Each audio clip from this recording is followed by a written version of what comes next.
3 things you need to do before you work on your Evergreen course. In this presentation, you're going to learn the top 3 things you need to do before you start working on your Evergreen course. Number 1. Identify the pain points you want to address in your course.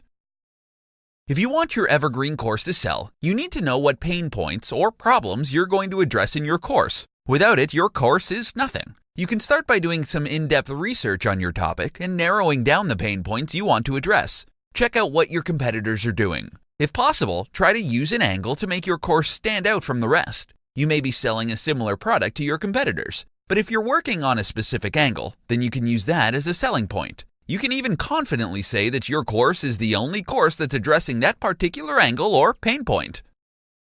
Number 2. Identify your audience.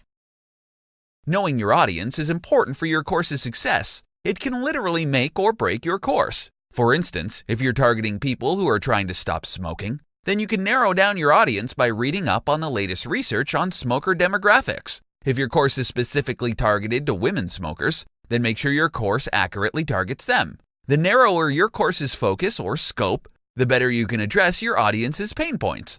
If you're targeting a broader group of people, chances are some details in your course may not be a fit for a certain percentage of your audience. Identifying the right audience is a must, so you can tailor-make your course especially for this group.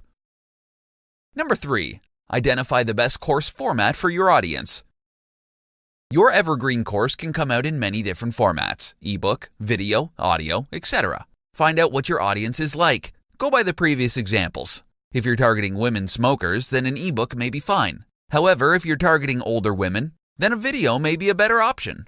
Alternatively, you can also consider using different types of media and packaging it into your course so that your audience can pick and choose the media they want to consume. This means that those who like to read can simply read your course ebook, and those who dislike reading can either watch your video or listen to your audio recording.